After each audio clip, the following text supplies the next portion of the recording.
everybody, I have a wonderful and special guest. Sean, aka Jacksepticeye, is here with us just to talk about himself. Yeah, Are you excited? It's what I do best, talking about myself. Well, they're excited to learn. I'm excited to learn. Okay. So, to start things off, how did you find yourself on YouTube? When did that happen? Well, I mean, YouTube's always kind of been a thing that's been around as long as I've been around. How old are you? 28. Oh, okay. I'm 34. So I was Okay. like, wait. Okay. No. So yeah, I used to watch like gaming videos on YouTube all the time, and I was going to college for music production at the time, and I was terrible at it. I played drums, and I really wanted to be a drummer, but the stuff I was learning was all like theory and how to play a keyboard and things Not like that. Not actually doing it or practicing. Yeah, mixing so I got very left behind, and my classmates were really good at it, so I ended up leaving college after 2 years, and I went home, and I used to live in a log cabin in the middle of the woods. That's like my dream. No, everyone says that. You don't want that. For like 2 months. Yeah. And then I have to re-enter society. Yeah, no, I lived there for like 4 or 5 years, so I got very lonely and depressed and miserable and didn't think anything was going to go well for me because I left college and I was on benefits. And then we got the internet in our house, and I started watching YouTube videos because I was playing games and I wanted to learn how to be better at games. And then I found another guy called Level Cap Gaming who was playing Battlefield 3 at the time. I remember that game. And I really wanted to get better at it, and then he talked about how he did YouTube full time, and I had no idea that that was a thing. And I never intended on doing it like as a job or anything, but he was kind of an outlet for me at my most down time, and he made me feel welcome and belonged, and he had a community that all were very like-minded and shared the same interests in the same games. So I wanted to do that for other people, and I put my own name into the ring and wanted to, I don't know, craft a little community of people that felt like they belonged somewhere. Because I knew how that felt to feel like an outcast or feel like nobody was into the same things you were. So I wanted to do that for other people.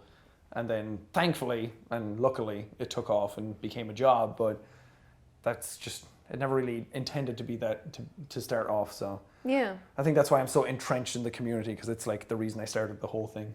No, totally. I think there's a lot. I mean, I talk a lot with my community. I think that's what keeps us going, is because they're essentially like our support system in a way, because we reach out to them, we talk with them a lot. Yeah. And I didn't get into YouTube for a job either, so I totally get that. And it's like a hobby or interest that all of a sudden took over your life, you know? Well, that's kind of the consensus every time I ask somebody online, like any of my big YouTuber friends who started off, like nobody ever started it intending it for it to be a job. Yeah. The passion came first, and then everything, the hard work just pays off after a while. Yeah, so how long until it was a full-time job? Did you take other work at the beginning? And Yeah, well, I was kind of like trying out college again. I went back to college for hotel management. That's a big, vast difference. Yeah, from... that's a big change. But I started doing that, and then like after about a year and a half, maybe 2 years, I think, was when it started to become like a job. I've been doing it for 5 now. It'll be 6 in like March of next year.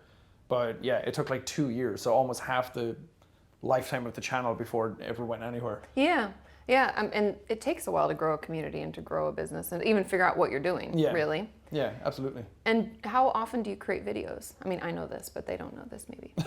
Well, recently I bumped down my upload schedule. So I was doing 2 videos every day for 5 years, like solid. It was the exact same time, 5 and 8 p.m. in the UK every single day.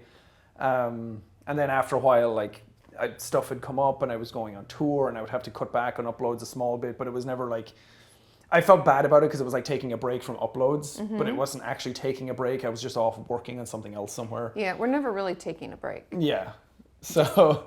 Just throwing that out there. The internet never sleeps. Yeah, until recently when I did take like a full like week off from everything, didn't upload at all, didn't go on social media, anything. And then when I came back, I realized that I had just been uploading stuff that I wasn't happy with. It was just, it was like quantity more than quality that I think I was doing, because I was so focused on what my schedule should be. Yeah. And then coming back, now I'm doing 1 video a day, which to a lot of people is like, that's still a lot. But I'm like, for us, it's a huge load off. Yeah, well, it's all relative. Everybody gets used to whatever their norm is. Yeah, exactly. I do 2 a week, and I feel like that's a lot. So I'm like, wow. Well, your stuff is also a lot harder to consistently keep going. Like, there's a lot of research and work that has to go into it. Behind the scenes and stuff. Mine is like, what game will I play? Okay, go. So if my fans are going to hop over to your channel, what would they see there? A lot of yelling and swearing. I really enjoy it, you guys. It's really fun. That's all I do is yell and swear, and people are like taken aback. Because when I'm doing these types of videos, obviously I'm not that.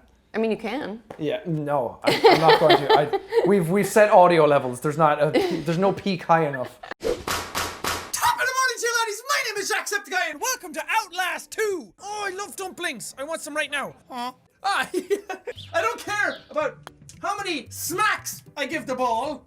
I'm just here to play some fucking mini golf, bro. Just here to relax. Can you moo again? They're not gonna moo. Moo. Moo, moo.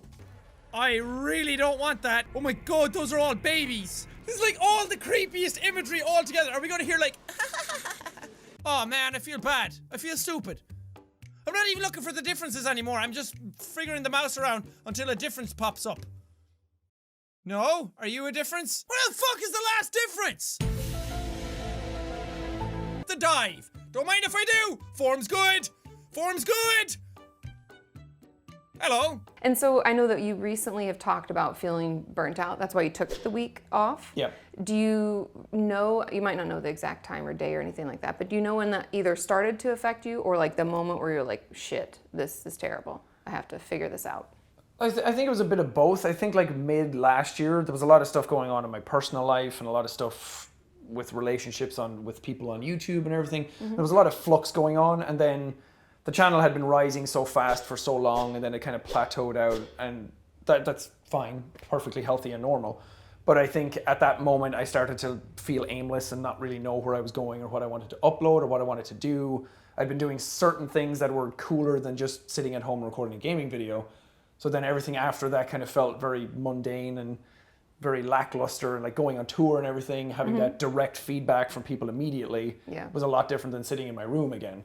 Yeah. So I think mid last year to early this year, I started to feel it. And then right before I came here, I like immediately felt that huge, like, you notice my content is weird. I'm not happy with what I'm uploading. What's the point of just keeping this going if we all know something's wrong? Yeah. So I had to like take the time off and reevaluate and come back creatively fulfilled again. Was a week enough? I probably could have done with a bit more. Yeah. I think fear of not uploading kind of got to me a small bit.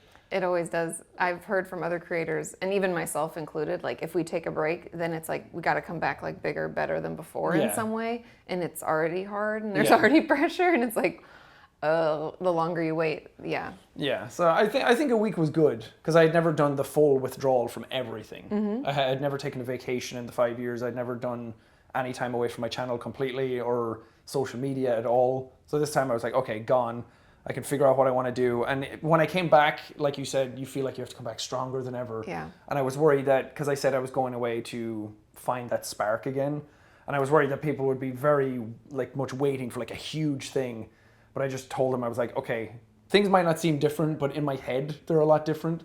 Yeah. And that to me was the most important part, because then you could see I was smiling in my content a lot more again. Well, you feel like recharged, because whenever I take breaks, like around the holidays and like Christmas time, New Year's, I always take time off. Yeah. Videos still go up, but they're like, I'm not involved. It just happens, kind of. You set them and schedule them and walk away. Yeah.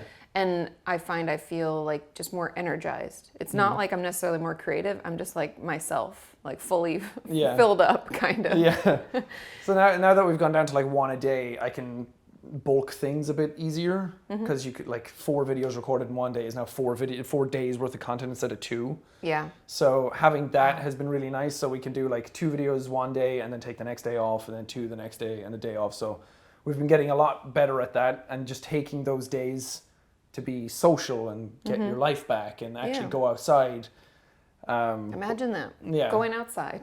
I mean, when I was living in the UK, like staying there, I hadn't left my house in 2 weeks.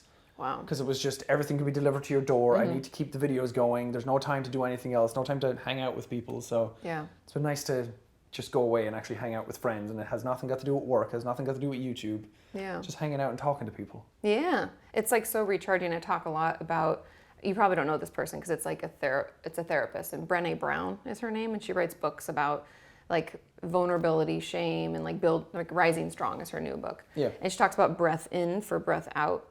And I just love that analogy, or like visualization for me because we literally can't breathe out if we don't breathe in. Like you run out. Yeah. But she talks about it creatively. Like we can't just keep breathing out. We have to breathe in order to sustain. Like for every breath out, there should be a breath in. And I think that's like a balance I'm still working on too. Yeah. And so I don't know. I love that analogy. I love like that visualization of the breath in. So it sounds like you've been breathing in a little. Trying to, anyway. And are you feeling better with the different upload schedule? Yeah. I'm happier with my content than I have been in months. And even though it's not like a huge change or anything, but you can just take the time to make those individual videos a lot better, put a lot more energy into them, just feel more fulfilled with what you're uploading. Yeah. And it's given me time to go out and like do these types of videos because now I have stuff prepared and ready a lot more than I ever have. And I got to meet a whole bunch of like people from video games that people have been waiting for like collab stuff with and everything. So it's been really fun. It's allowed us to do a lot more, I think. Yeah, that's awesome. Do you think now looking back, so we've kind of been through it and you're feeling a little bit better and you have a little bit more space, are there like warning signs to look out for you or things so you could like prevent it from happening again? Yeah, I think if there's a day where I'm sitting down and I don't know what I'm recording, but the idea of finding something to record is something that I don't want to do. Because that was the thing, I would put it off all day and I have no idea what game I'm going to record or anything. And then the end of the day would come and be like, this one I'll do. I'll record this because it's a video.